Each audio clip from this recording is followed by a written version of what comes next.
Hello दोस्तों, इस video के अंदर हम हमारे इंडियन कॉन्स्टिट्यूशन के पार्ट 1 को समझेंगे। जैसा कि हमें पता है, हमारे कॉन्स्टिट्यूशन जो है वो 22 पार्ट्स के अंदर डिवाइडेड है। उन्हीं 22 पार्ट्स के अंदर हमें सभी आर्टिकल्स दिए गए हैं कॉन्स्टिट्यूशन के।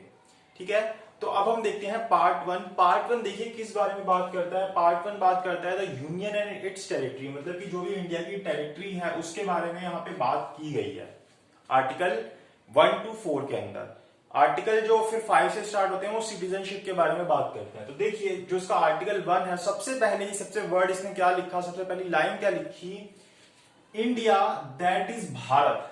मतलब कि इंडिया और भारत एक ही है, आप इसको यूज कर सकते हो एक दूसरे की जगह पे। रिसेंटली 2020 के अंदर ही सुप्रीम कोर्ट के अंदर एक पिटीशन लगाई गई एक व्यक्ति के द्वारा, एक रिट लगाई गई एक व्यक्ति के द्वारा, जिसके अंदर उन्होंने बोला कि इंडिया वर्ड यूज नहीं होना चाहिए, सिर्फ भारत वर्ड यूज होना चाहिए, क्योंकि ये हमारे को कॉलोनियल टाइम से मिला है, मतलब ब्रिटिशर्स से मिला है। जिसको हमारे करंट चीफ जस्टिस जी ने, जिनका नाम है एस ए बोबडे, उन्होंने बोला कि ये बात ठीक नहीं है, हमारे कॉन्स्टिट्यूशन के अंदर ये चीज दी गई है तो ये एप्लीकेबल होगी। तो अभी भी भारत और इंडिया दोनों ही वर्ड यूज होते हैं। तो India that is Bharat shall be uh, ये क्या होगा, मतलब जो इंडिया है या भारत है वो क्या होगा, यूनियन ऑफ स्टेट्स होगा। ये किस टाइप से होगा, यूनियन ऑफ स्टेट्स होगा, मतलब कि बहुत सारी स्टेट मिलकर कंट्री बनाएंगी और वो सभी स्टेट उस कंट्री के अंदर आएंगी, जहां पे मेन पावर किसके पास होगी, सेंट्रल गवर्नमेंट के पास ही पावर होगी। जैसे कि कोई भी कंट्री 3 तरीके से बन सकती है, या तो वो को फेडरल हो सकती है, या फेडरल हो सकती है, या यूनियन हो सकती है। 3 तरीके हो सकते हैं, जैसे कि स्विट्जरलैंड जो है वो को फेडरल है, ऑस्ट्रेलिया, अमेरिका, इस तरीके की कंट्रीज जो है वो फेडरल है, और इंडिया जो है वो यूनियन है। ऐसी बहुत सी कंट्रीज जो आज फेडरल है, आज से कुछ टाइम पहले वो को फेडरल हुआ करती थी। जैसे कि अमेरिका जो है उसका एक बहुत अच्छा एग्जांपल है, जैसे कि वो पहले को फेडरल था और बाद में क्या बन गया, वो फेडरल बन गया।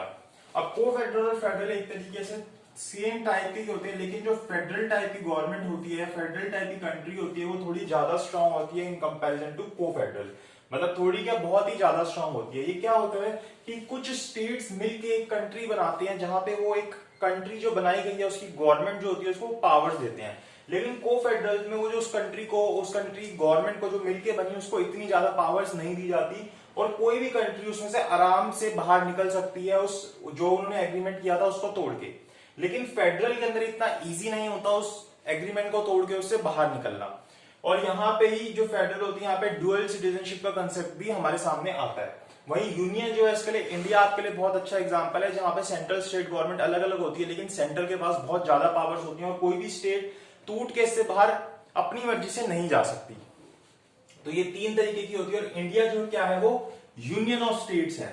क्या है, यूनियन ऑफ स्टेट है, जो कि इंडिया का एक तरीका है जिस तरीके से वहां पे हमारी जो कंट्री है वो बनी है। अब देखिए जो सेकंड पॉइंट है इसके अंदर वो क्या बोलता है कि the states and the territories, जो ये जो बोली गई जो स्टेट्स हैं या जो टेरिटरीज हैं स्पेसिफाइड इन फर्स्ट शेड्यूल, तो कौन सी स्टेट्स और टेरिटरीज आ जाएंगी यहाँ यूनियन ऑफ स्टेट्स के अंदर, जो हमें फर्स्ट शेड्यूल के अंदर दी गई है। जब आप कॉन्स्टिट्यूशन के पीछे जाओगे तो वहां पे हमें कहीं शेड्यूल्स दिए गए हैं, जो फर्स्ट शेड्यूल है उसके अंदर हमें मेंशन किए गए हैं कि कौन सी स्टेट्स और कौन सी टेरिटरीज इंडिया के अंदर आ जाएंगी, यूनियन ऑफ स्टेट्स के अंदर आ जाएंगी।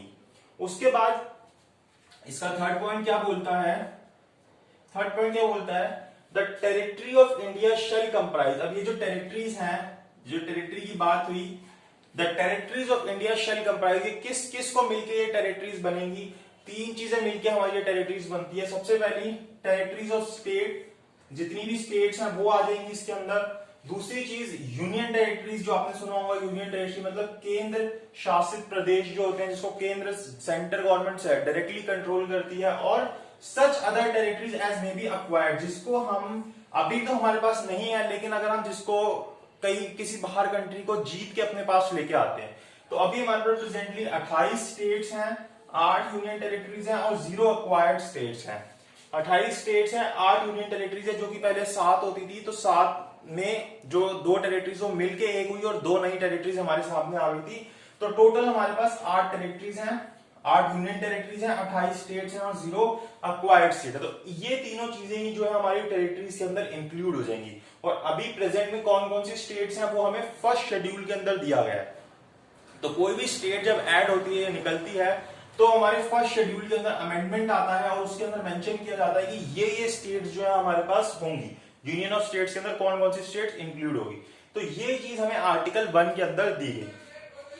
उसके बाद अगर हम आर्टिकल 2 के ऊपर आए तो आर्टिकल 2 क्या बोलता है कि पार्लियामेंट में बाय लॉ, मतलब कि पार्लियामेंट को पावर दी गई है बाय लॉ, ऐसे ही नहीं लेकिन by law, admit into union, कि हमारा जो यूनियन है, ये जो यूनियन ऑफ स्टेट्स है, इसके अंदर एडमिट कर सकती है और एस्टेब्लिश कर सकती है न्यू स्टेट, किसी भी नए राज्य को इंक्लूड कर सकती है, एडमिट कर सकती है अपने इस यूनियन के अंदर। ये जो आर्टिकल 1 के अंदर यूनियन ऑफ स्टेट्स दिया गया है, इसके अंदर किसी को एडमिट कर सकती है on such terms and conditions as it thinks fit, जो भी उसको ठीक लग रहा है, जिन भी कंडीशंस पे उसको ठीक लग रहा है, वो उसको एडमिट कर सकती है या एस्टेब्लिश कर सकती है किसी और नए राज्य को। ठीक है, इसके लिए क्या करना होता है, प्रायर परमिशन लेनी होती है प्रेसिडेंट की। वो प्रायर परमिशन क्या होती है कि बस हम उनको एक तरीके से बताते हैं, उसके अंदर कोई उनकी परमिशन ली नहीं जाती। ठीक है, तो इस तरीके से हम किसी स्टेट को एडमिट कर सकते हैं अपनी कंट्री के अंदर। जैसे कि हम देखें, सिक्किम जो था ओरिजिनली हमारी कंट्री के अंदर नहीं था, सिक्किम को बाद में हमारी कंट्री में ऐड किया गया था 1975 के अंदर। सिक्किम जो है अपने आप में एक इंडिपेंडेंट कंट्री थी, तो सिक्किम के ऊपर जब चाइना कोशिश कर रहा था कि वो उसके ऊपर राज कर ले, तो सिक्किम ने इंडिया से बोला कि मुझे अपने में मिला लो। तो उस वक्त पहले तो हमारे आर्टिकल 2A ऐड किया गया, जो अब रिपील हो चुका है, जिसके हिसाब से हमारे कॉन्स्टिट्यूशन के अंदर 1974 के अंदर 35th अमेंडमेंट लाई गई, जिसके हिसाब से सिक्किम को एक को स्टेट बना दिया गया। अभी वो हमारी कंट्री में इंक्लूड नहीं हुआ था, वो एक को स्टेट बन गया था। फिर बाद में जब सिक्किम को ये चीज ठीक लगी कि हाँ मैं इस कंट्री में रह सकता हूं, तो हमारे कॉन्स्टिट्यूशन के अंदर 36th अमेंडमेंट लेके आके ये 22nd स्टेट हमारी कंट्री के अंदर ऐड कर ली गई, एडमिट कर ली गई 16 में 1975 के अंदर। तो यहां पे हमारे आर्टिकल 2 को ही यूज किया गया था इस सिक्किम को अपनी कंट्री में मिलाने के लिए। तो आर्टिकल 2 सिर्फ हमें इतनी सी बात बोलता है। फिर आर्टिकल 3 के ऊपर अगर हम आए तो ये क्या बोलता है कि पार्लियामेंट में बाय लॉ, तो पार्लियामेंट क्या कर सकता है, लॉ के द्वारा फॉर्म अ न्यू स्टेट, हमारी कंट्री के अंदर ही कोई नई स्टेट बना सकता है। मतलब मान लीजिए कि पहले से कोई स्टेट थी, उसके अंदर ही कोई नई स्टेट बना सकता है वो बाय सेपरेशन ऑफ टेरिटरी। जैसे कि उत्तर प्रदेश था, उत्तर प्रदेश एक बहुत बड़ी स्टेट था, तो 2000 के अंदर क्या किया गया था, 9 नवंबर 2000 के अंदर उत्तर प्रदेश से काट के उत्तराखंड को अलग कर दिया गया था। तो क्या बोल रहा है कि कोई नई स्टेट हमारी पार्लियामेंट बना सकती है bye separation of territory from any state by unifying 2 और मोर स्टेट, या फिर कोई 2 या 2 से ज्यादा स्टेट को मिलकर कोई नई स्टेट बना सकता है, और पार्ट्स ऑफ स्टेट और बाय यूनाइटिंग एनी टेरिटरी और पार्ट ऑफ एनी स्टेट।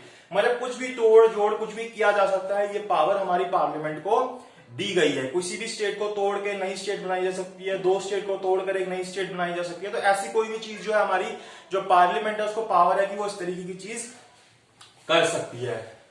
या फिर increase the area of any state, कि भाई अगर एक स्टेट के अंदर इतना एरिया आ रहा है तो उसके एरिया को इंक्रीज किया जा सकता है हमारी पार्लियामेंट के द्वारा अंडर आर्टिकल 3। या फिर इसी तरीके से किसी एरिया को डिमिनिश भी किया जा सकता है, मतलब कि अगर एक स्टेट के पास बहुत ज्यादा एरिया है तो उस एरिया को घटाया भी जा सकता है, बढ़ाया भी जा सकता है, अल्टर भी किया जा सकता है। अल्टर मतलब कि चेंज भी किया जा सकता है कि पहले अगर इस एरिया से अगर मान लीजिए किसी स्टेट की बाउंड्री निकल रही है, इस तरफ दूसरी स्टेट है, इस तरफ दूसरी स्टेट है, तो इस बाउंड्री को इस तरीके से कुछ भी किया जा सकता है। ये सारी पावर्स जो है हमारी सेंट्रल गवर्नमेंट के पास है। Alter the name of any state, boundaries को भी चेंज किया जा सकता है, नेम को भी चेंज किया जा सकता है। जैसे हम देखते हैं किसी स्टेट का नाम चेंज कर दिया जाता है, ओडिशा का नाम कितनी बारी चेंज कर दिया गया।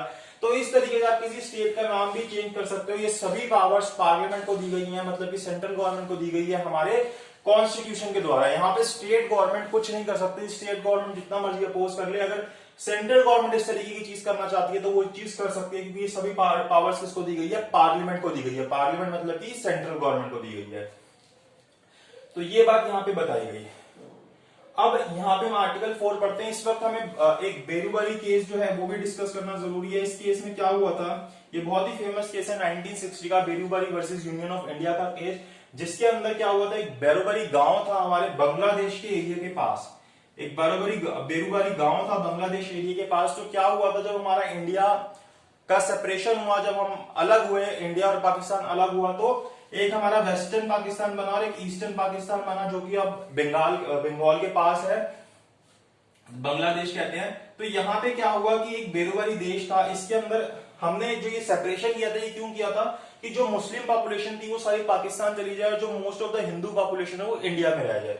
तो ये जो बेरोबरी गांव था, जब इसको देखा गया तो यहाँ पे 90% पॉपुलेशन जो थी वो मुस्लिम थी और उसकी ये मांग थी कि उसको बांग्लादेश ले ले, और बहुत सी ऐसी पॉपुलेशन थी जो कि बांग्लादेश के अंदर थी और उसको इंडिया ले ले। तो इंडिया हिंदू पॉपुलेशन थी। अब ये जो बाउंड्री बनाई गई थी रेड क्लिफ के द्वारा बनाई गई थी, ये किस तरीके से उन्होंने बनाई थी, उन्होंने क्या किया था, जितने भी पुलिस स्टेशन थे उनके ऊपर उन्होंने डॉट डाला और उनको लाइन की तरह मिला दिया और ये उनके हिसाब से पार्टीशन हो गया। अब यहाँ पे ऐसा हुआ था कि इन्होंने पार्टीशन किया तो बहुत सारे घर भी ऐसे थे, अगर मान लीजिए घर ऐसे है तो ये लाइन इस घर के ऊपर से ऐसे जा रही थी, आधा घर जो था वो इंडिया में रह गया, आधा घर जो है पाकिस्तान में चला गया। तो इस तरीके की चीजें भी हुई थी।